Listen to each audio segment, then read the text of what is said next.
Good morning बच्चों। आज हम पढ़ने वाले हैं पदार्थ के बारे में। पदार्थ आप सबको पता है, हमारे आसपास जो भी चीज़ें हमें दिखाई देती हैं वो सभी पदार्थ हैं। जैसे हमें जो चीज़ें दिखाई देती हैं या तो वो ठोस होती हैं या द्रव होती हैं अथवा गैस होती हैं। यही पदार्थ की 3 अवस्था होती हैं, ठोस, द्रव और गैस। ठीक है। जैसे अगर मैं जहाँ बैठी हूँ क्लासरूम में, वहाँ पर डेस्क है तो वो ठोस है, मेरे पास पानी की बोतल रखी है, पानी द्रव है, और आसपास मेरे आसपास जो गैस है, ऑक्सीजन, कार्बन डाइऑक्साइड, ये सब क्या है? गैस है। अब पदार्थ भी 2 तरह के होते हैं बेटा। अवस्था इसकी 3 है, मतलब 3 रूपों में मिलती है। पदार्थ या तो शुद्ध हो सकता है या मिश्रित हो सकता है। शुद्ध पदार्थ जैसे कि तत्व या यौगिक की बात करते हैं। मिश्रण आपको पता है, जब बिना किसी अनुपात के हम किसी चीज़ को मिला देते हैं तो वो क्या बन जाता है? हमारा मिश्रण।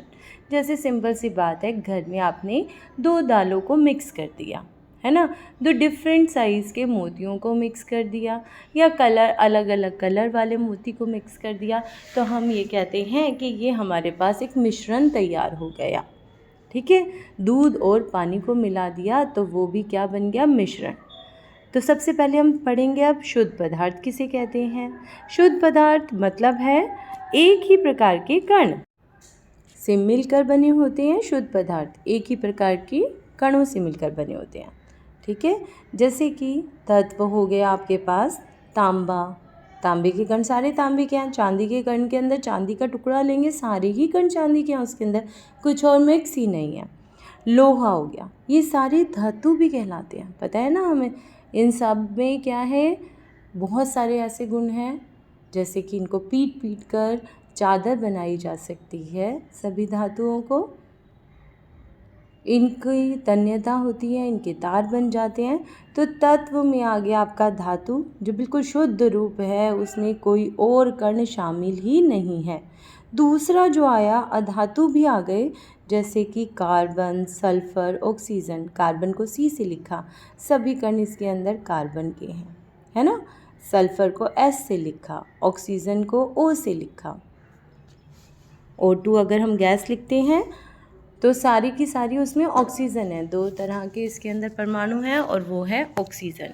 उपधातु जैसे बोरोन और सिलिकॉन, ये भी किसी चीज़ का मिश्रण नहीं है, तो ये भी तत्व ही कहलाए। अब बात करते हैं यौगिक। यौगिक कौन से होते हैं? जो कि 2 चीज़ों को मिलाने से बने। अब ये जो 2 चीज़ें मिलाने से बनती है, जैसे कि चीनी। अब चीनी के कण, क्या उसके अंदर से आप 2 चीज़ें अलग कर सकते हो? चीनी जो है 3 चीज़ों से मिलकर बनी है, कार्बन, हाइड्रोजन और ऑक्सीजन। क्या उसको हम नॉर्मली अलग कर सकते हैं? नहीं अलग कर सकते। तो चीनी एक यौगिक है।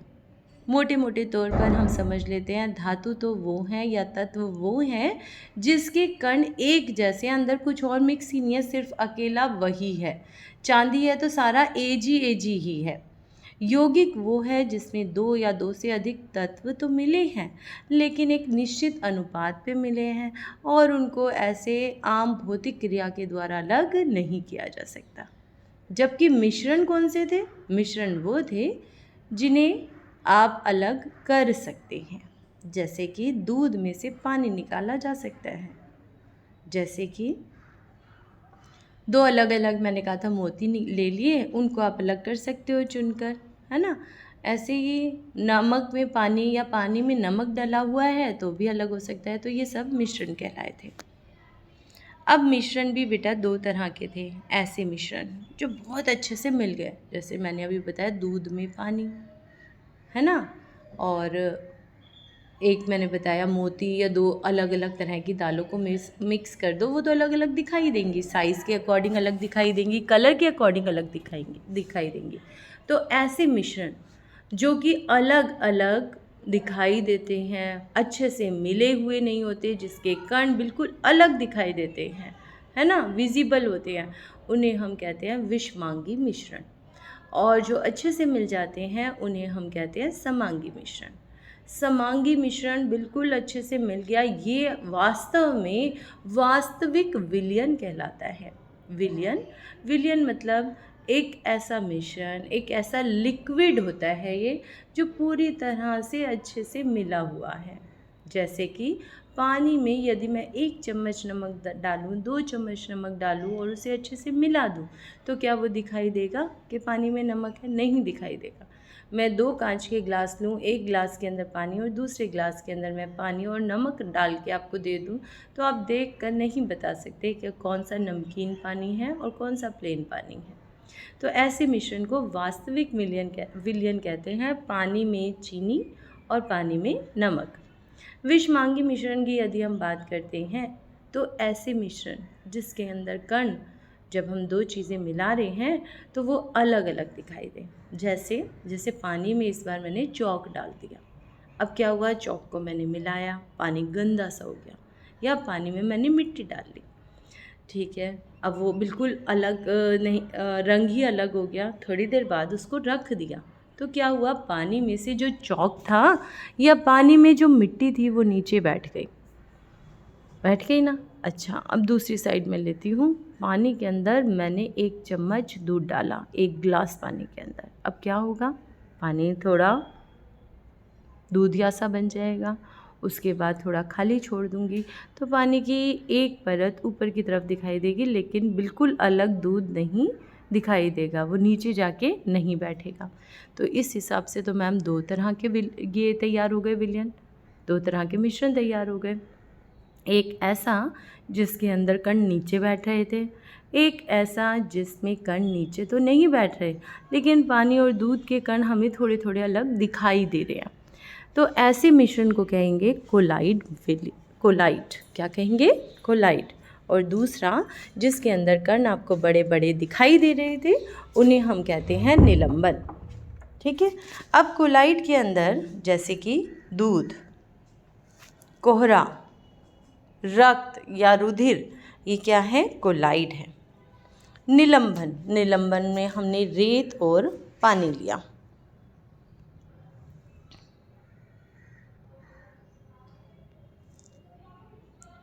ठीक है, ये आपको अच्छे से क्लियर हो गया होगा, तो हम आगे चलते हैं। जब भी कोई लिक्विड तैयार होता है तो उसके अंदर 2 चीज़ें मिक्स होती हैं बेटा, एक होता है विलय और दूसरा होता है विलायक। ठीक है, एक वो चीज़ जिसके अंदर हम कोई चीज़ मिला रहे हैं, ज़्यादा अमाउंट में, उसको कहेंगे विलायक, और जो कम अमाउंट में होता है उसे कहते हैं विलय, जिसे मिलाया जाता है। इसका मतलब जो ये विलय पदार्थ होते हैं ये घुलने वाले होते हैं, किसी चीज़ में घोल दिए जाए, और जो विलायक होते हैं वो घोलने वाले पदार्थ होते हैं। विलयन में उपस्थित कम मात्रा का घटक है, जबकि विलयन में उपस्थित ज़्यादा मात्रा का घटक होता है विलायक। ठीक है, ये थोड़ी सी मिस्टेक है यहाँ पे, इसको सही कर लेना बेटा। यहाँ पर है ज़्यादा या अधिक। चलिए अब आते हैं हम और आगे चलते हैं, ये क्लियर है ना। अगला जो टॉपिक है उसमें है असंतृप्त विलयन। अब हमने पानी में नमक घुलना शुरू किया, घुलता गया, 1 चम्मच डाला, 2 चम्मच डाला, मान लो 1 चम्मच हमने पानी लिया था, 1 चम्मच नमक लिया था, तो वो घुलता गया। ठीक है, उसमें और नमक डाल दिया, वो भी घुल रहा है। अब एक ऐसी सीमा आ जाएगी जिसमें अब नमक घुलना बंद हो जाएगा। अब हमने उस मिश्रण को हल्का सा गर्म कर दिया, अब क्या हुआ, अब और नमक डाल दिया तो वो भी घुल गया। थोड़ी देर बाद फिर एक ऐसी सीमा आएगी, अब नमक घुलना बंद। तो ऐसे विलयन को हम क्या कहते हैं, संतृप्त विलयन कहते हैं। क्या कहते हैं, संतृप्त विलयन। ऐसा विलयन जिसमें विलय की और अधिक मात्रा घोली ना जा सके उसे संतृप्त विलयन कहते हैं। दूसरा जिसमें घोली जा सकती है वो कहलाया असंतृप्त विलयन। ऐसा विलयन जिसमें विलय की और अधिक मात्रा को घोला जा सके असंतृप्त विलयन कहलाता है। संतृप्त विलयन पर ताप का प्रभाव। ताप बढ़ने पर विलयन असंतृप्त हो जाएगा, अर्थात विलय को घोला जा सकता है। ताप घटने पर फ्रिज में रखने पर विलय के कण नीचे बैठ जाते हैं। तो ये आपको अच्छे से समझ आ गया होगा। जब आपको विलय और विलायक समझ आ गया विलयन किससे बना था भाई? कोई भी मिश्रण, एक तरह से विलयन मतलब आप समझ लो लिक्विड है कोई। इसके दो भाग थे, एक था विलय जो थोड़ा सा डाला हमने, मान लो नमक ही लिया, वो थोड़ी सी क्वांटिटी ली, जबकि विलायक जो था, जो घोल रहा था चीज़ें, घुलने वाला कम लिया और घोलने वाला ज़्यादा लिया, तो वो हमने ज़्यादा लिया था विलायक।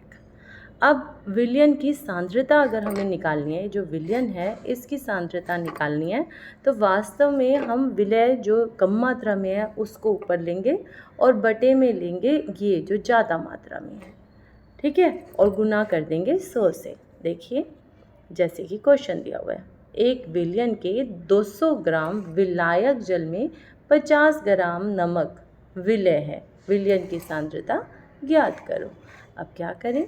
अब ये एक विलयन तैयार हो चुका है जिसमें 200 ग्राम विलायक है और 50 ग्राम विलय है, तो 50 छोटा है ना, 50 तो हमने ऊपर लिया। अब यहाँ बटे में क्या लेना है? इन दोनों का प्लस, तो ये बन गया 250 मल्टीप्लाइड बाय 100, ठीक है। 50 बटे 250, 250 कैसे बना था? हमने 200 जमा 50 किया तो 250 बन गया। बटे में हमें पूरी क्वांटिटी लेनी है बेटा, पूरा लिखना है। हम इतना लिख के आएंगे और हमें नंबर पूरे मिल जाएंगे, है ना। गुना में 100। अब जो कट रहा उसको हम काट देते हैं, 1 0 से 1 0 कैंसिल हो गई, 5 की टेबल से कटाइए, फिर अगेन 5 की टेबल से बेटा ये कट गया तो 20 आ गया। पीछे हमें प्रतिशत ज़रूर लगाना पड़ेगा, समझ आया होगा।